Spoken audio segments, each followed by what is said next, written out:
Question number 4 में अपने पास लिख रहा है, अरे बातें मत करो। क्वेश्चन नंबर 4 में अपने पास लिख रहा है mister Chetan sold a house property on November 1 2022 for ₹16 lakh. तो चेतन ने एक हाउस प्रॉपर्टी सॉल्व करी है 1 नवंबर 2022 को 16 लाख में। लिख लेते हैं, काफी बड़ा क्वेश्चन है।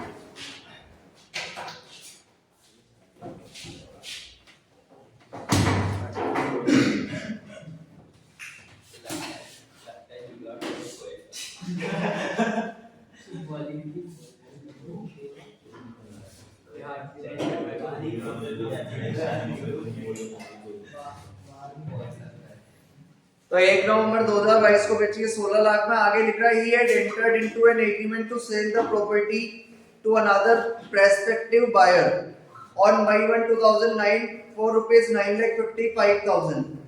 इसने प्रॉपर्टी सेल करने के लिए एग्रीमेंट करा था, कोई बायर था। 1 मई 2009 को इससे एग्रीमेंट करा 9,55,000 रुपए में बेच देंगे मकान। And receive 55,000 as an advance, और सामने वाले से अपन ने 55,000 रुपए एडवांस पे ले लिया। लेकिन आगे लिख रहा है but the prospective buyer could not keep his promise, लेकिन सामने वाला अपना वादा नहीं निभा सका। And failed to pay the balance, और बाकी का अमाउंट नहीं दे सका within the stipulated time, जो भी उसने टाइम बताया था ऑफ 2 मंथ्स, 2 महीने का। And as per agreement Chetan forfeited the advance amount and did not return to him, और चेतन ने जो 55,000 रुपए का एडवांस मिला था उसको क्या कर लिया, फॉरफिट कर लिया, और बाद सामने वाले को रिटर्न भी नहीं करा। तो 1 नवंबर 2022 को अपन सेल कर रहे हैं प्रॉपर्टी 16 लाख में।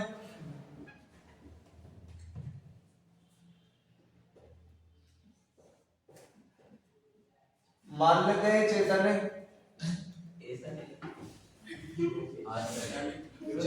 एक एग्रीमेंट करा था भाई,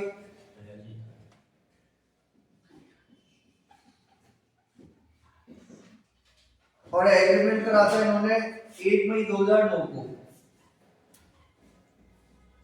और सामने वाले से जो एडवांस मनी ली थी वो ली थी 55,000, और इसको फॉरवर्ड कर लिया क्योंकि सामने वाले ने अपना वादा नहीं निभाया था। आगे लिख रहा है हमारे पास mister Chetan got this property in gift.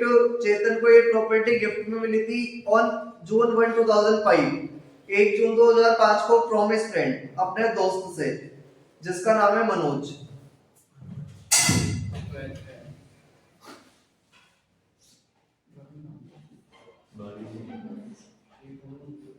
तो मनोज ने ये प्रॉपर्टी गिफ्ट कर दी थी चेतन को 1 जून 2005। तो मनोज ने ये प्रॉपर्टी गिफ्ट कर दी थी 1 जून 2005 को चेतन को। फिर बोल रहा है Manoj also entered into an agreement, और मनोज ने भी एक एग्रीमेंट करा था अशोक के साथ to sell this property on October 1 2003। 1 अक्टूबर 2003 को मनोज ने भी एक एग्रीमेंट करा था and received a sum of ₹10,000 as an advance, और मनोज को भी 10,000 रुपए का एडवांस मिला था from him. Ashok could not keep his promise and the advance money was forfeited by Mr. Manoj. Ashok भी अपना वादा नहीं निभा पाया, तो मनोज ने उस अमाउंट को क्या कर लिया, जब्त कर लिया। लेकिन मैंने देखो गिफ्ट केस रूल निकाला गया, आप लोगों को एक बार खोलना उनको। गिफ्ट केस रूल के अंदर मैंने बता रखा है अगर करंट ऑनर अमाउंट फॉरफिट करता है तो उसको कॉस्ट ऑफ एक्विजिशन में से लेस कर देते हैं। लेकिन अगर प्रीवियस ऑनर जिसने गिफ्ट दिया है, गिफ्ट गिवर है, अगर वो कोई भी अमाउंट फॉरफिट करता है तो उसको अपन क्या कर देते हैं, इग्नोर कर देते हैं। मैंने लिखा रखा है अगर करंट ओनर 1 अप्रैल 2014 से पहले कोई भी अमाउंट फॉरफिट करेगा तो उसको कॉस्ट ऑफ एक्विजिशन में से क्या कर देंगे, माइनस। लेकिन प्रीवियस ओनर जो गिफ्ट दे रहा है अगर वो कुछ अमाउंट जब्त करता है तो उसको अपन क्या कर देंगे, इग्नोर। और यहाँ पर मनोज के बारे में बताया था कि मनोज ने एक एग्रीमेंट करा था 1 अक्टूबर 2003 को, इसने 10,000 रुपए एडवांस लिए और इस एडवांस को फॉरफिट कर लिया क्योंकि अशोक ने अपना वादा नहीं निभाया। तो इससे हमें कुछ लेना देना नहीं है, क्योंकि मनोज तो हमारा क्या है, प्रीवियस ओनर है। करंट ओनर तो कौन चल रहा है, चेतन चल रहा है। आगे हमारे पास लिख रहा है Manoj has purchase the property. Manoj ने प्रॉपर्टी खरीदी थी ऑन मई 1 1995 में। 1 मई 1995 में इसने घर खरीदा था 1 लाख रुपए का। तो मनोज ने घर परचेज करा था, हाउस परचेज करा है 1 मई 1995 में 1 लाख रुपए का। आगे लिखा है हमारे पास on 13th April 2022 he once again entered 13 अप्रैल 2022 को he once again entered into negotiation for sale the said property 13 अप्रैल 2022 को इसने वापस एक एग्रीमेंट करा इस प्रॉपर्टी को बेचने का टू मिस्टर मुकेश को बेचने का and receive 2 lakh as advance और 2 लाख रुपए एडवांस ले लिया the transfer was not materialised and hence the advance was forfeited सामने वाला अपना वादा नहीं निभा सका तो उसने 2 लाख रुपए का एडवांस क्या कर लिया फॉरफिट कर लिया जब्त कर लिया। अब यहाँ पर आप बताओ 13 अप्रैल 2022 को जो दोबारा एग्रीमेंट करा होगा वो किसने करा होगा मनोज ने या चेतन ने क्योंकि 1 जून 2005 के बाद तो प्रॉपर्टी किसकी हो गई थी चेतन की यानी दोबारा जो ही लिख रहा है दोबारा जो एग्रीमेंट कर रहा है वो किसने करा है चेतन ने उसने ही लिखा है चेतन ने लिखा तो यहाँ पर चेतन ही माना जाएगा तो इसने दोबारा एग्रीमेंट करा था 13 अप्रैल 2022 को और सामने वाले से एडवांस लिए थे 2 लाख रुपए और इनको फॉरफिट कर लिया लेकिन मैंने आप लोगों को बता रखा है या लिखा रखा है 1 अप्रैल 2014 के बाद अगर करंट ओनर एडवांस जब्त करता है तो कैपिटल गेन के अंदर नहीं होगा इसका एडजस्टमेंट कहां पे टैक्सेबल होगा अदर सोर्स में कहां पे टैक्सेबल होगा अदर सोर्स में यानी हमें इससे कुछ लेना देना नहीं है क्योंकि ये तो अदर सोर्स में जाएगा। आगे लिख रहा था Mr. Manoj and Mr. Chetan incurred the following expenses for addition, alternation and renewal of the property. Addition of one room by Manoj during 1997 and 98. एक कमरा बनवाया था मनोज ने 1997-98 में 20,000 रुपए का तो 97-98 यानी 2001 से पहले खर्चा करा है और मैंने आप लोगों को लिखाया था एनी इंप्रूवमेंट डन बिफोर 2001 उसको अपन क्या कर देते हैं इग्नोर उससे हमें कुछ लेना देना होता नहीं है। फिर मनोज ने दोबारा फर्स्ट फ्लोर बनवाया था पहली मंजिल बनवाई थी 2003 और 4 में 44,000 की तो यहाँ पर अपन लिख लेते 2003 और 4 के अंदर एडिशन कराया है 1 लाख रुपए का सॉरी 44,000। आगे लिख रहा है हमारे पास addition of second floor by Chetan during 10-11 Chetan ने 10-11 में दूसरी मंजिल बनवाई है तो 2010 और 11 में बनवाई है कितने की 1,26,500 रुपए की। नीचे लिख रहा है हमारे पास एफएमवी दे रखी है प्रॉपर्टी की 1 अप्रैल 2001 को 1,26,500 तो अपन यहाँ पर कंपेयर करते हैं हमारे पास एफएमवी दे रखी है तो एफएमवी एज ऑन 1 अप्रैल 2001 की एफएमवी है 1,26,500 तो अपन कॉस्ट ऑफ एक्विजिशन के साथ कंपेयर करते हैं। नीचे हमारे पास सीआई वगैरह दे रखे 2003-4 के 5-6 के 10-11 के और 22-23 के 3-4 वाला काम आएगा क्या आएगा 3-4 वाला सीआई कितना हमारे पास 109 10-11 वाला सीआई हमारे पास कितना है 167 बाकी तो और किसी के सीआई से अपने को मतलब है नहीं तो ये हमारे पास क्वेश्चन लिख रहा है तो इतना बड़ा क्वेश्चन था इसलिए अपन ने इसको यहाँ पर लिख दिया बोर्ड पर ताकि बार बार क्वेश्चन पढ़ना नहीं पड़े डायरेक्ट ये क्वेश्चन का और इधर अपन आंसर कर देंगे। तो टोटल मिला के बात ये है हमारे पास जो ग्रॉस सेल कंसीडरेशन कितना दे रखा है 16 लाख ट्रांसफर एक्सपेंसेस क्वेश्चन में है नहीं तो नेट सेल कंसीडरेशन पे कितना आ जाएगा 16 लाख लेस करेंगे cost of acquisition index cost of acquisition लेकिन कॉस्ट कंपेयर करनी पड़ेगी मकान खरीदा था 1 लाख का और एफएमवी दे रखी है 126,500 तो विचेवर इज हायर कितना जाएगा 126,500 और 126,500 डिवाइड बाय कितना करेंगे इंडेक्स बनाएंगे ना इसका 100 और मल्टीप्लाई कितना कर देंगे 331 फिर अपन ने इंप्रूवमेंट कराया था एक बार तो 2001 से पहले कराया था तो उसको अपन को सॉरी यहाँ पर अपन ने देखा था जो भी एडवांस होता है हमारे पास और चेतन ने यहाँ पर एडवांस जब्त करा था 55,000 का तो पहले अपने को जो अपन ने कंपेयर करा था 1 लाख और 126,500 में से आया कितना आया था 126,500 तो पहले उसमें से अपन को एडवांस मनी फॉरफिट माइनस करनी पड़ेगी क्योंकि ये करंट ओनर ने जब्त करा है और 1 अप्रैल 2014 के पहले जब्त करा है तो पहले 55,000 माइनस कर देंगे 126,500 में से फिर जो अमाउंट बचेगा डिवाइड बाय 100 into 331 कर देंगे। फिर अपन ने यहाँ पे इंप्रूवमेंट कराया 3-4 में तो 44,000 डिवाइड बाय 109 मल्टीप्लाई 331 एक 26,500 डिवाइड बाय 167 मल्टीप्लाई 331 और अपना क्या आ जाएगा आंसर आ जाएगा, क्योंकि यहाँ पर उसने कुछ इन्वेस्ट भी नहीं करा है, नया कुछ नहीं खरीदा है, तो एग्जम्पशन मिलने वाली नहीं है। इस वाले अमाउंट को अपने लेके आता है क्योंकि करंट ओनर ने ये अमाउंट जब्त करा है 1 अप्रैल 2014 के बाद, तो इसको अपने को क्या करना है इग्नोर, इससे अपने को कुछ लेना देना नहीं है। कर लेते इसको रिटर्न फॉर्म में, बाकी बात बोली तो मैंने बता ही दिया कैसे क्या करेंगे अपन।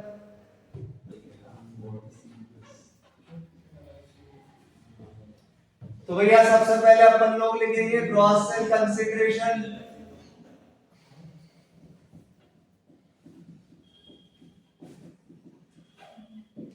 और ग्रॉस सेल कंसीडरेशन उसने बताया था 16 लाख में बेचा है तो 16 लाख,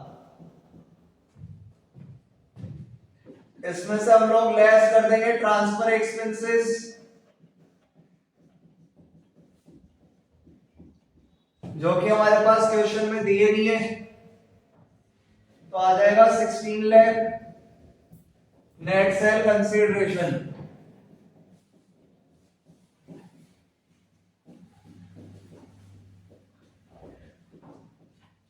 अब अपन लोग लेस करेंगे, पहले अपने को कॉस्ट ऑफ एक्विजिशन कंपेयर करनी पड़ेगी,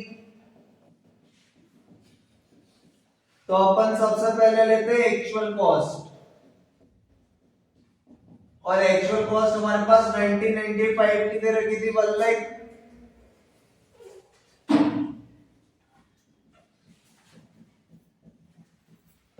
इसके बाद अपन बी पॉइंट लेते हैं एफएमबी एज ऑन 1 अप्रैल 2001, तो एफएमबी थी हमारे पास 126,500, दोनों में से अपन ले लेंगे ए और B whichever is higher,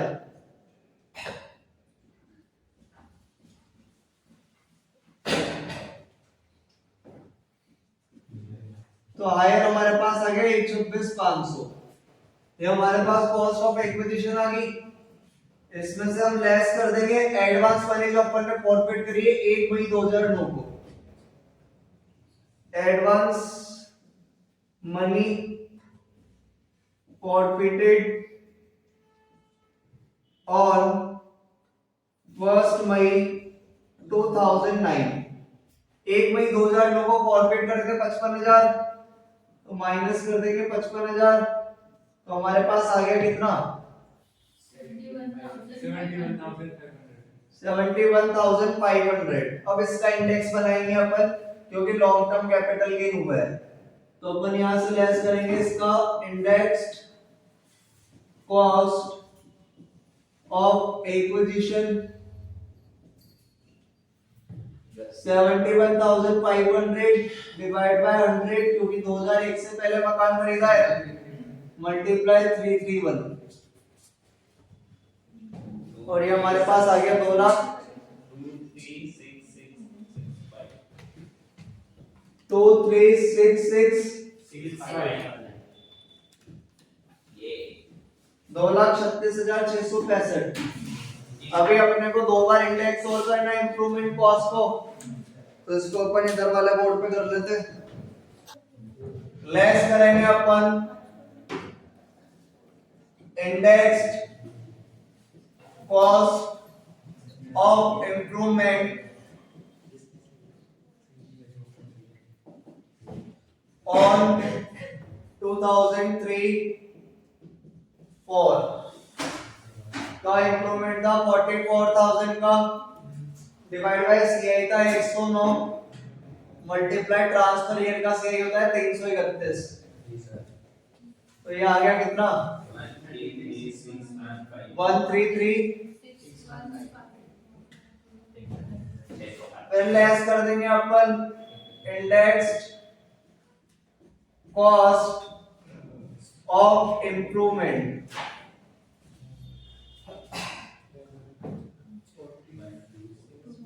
in 2011, 126,500 का कराया था, डिवाइड बाय सीआई था हमारे पास 167, मल्टीप्लाई सेल ईयर का सीआई है 331,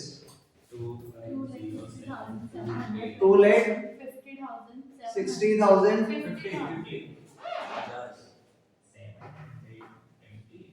50,720।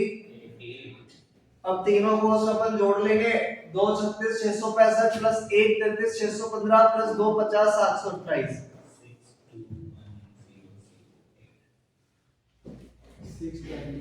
621,008 माइनस कर देंगे 16 लाख में से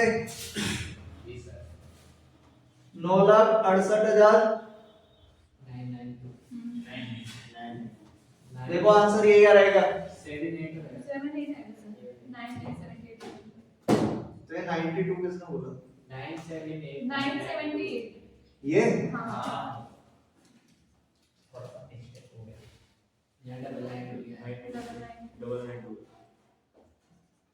यही आ रहा ना आंसर।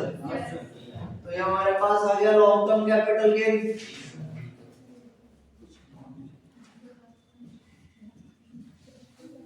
इसमें से लेस करेंगे एग्जम्पशन, लेकिन हमारे पास क्वेश्चन में चेतन ने कुछ खरीदा ही नहीं है बेचने के बाद, तो एग्जम्पशन हो जाएगी डैश, तो आ जाएगा 978,992। ये हमारे पास आ गया taxable long term capital gain.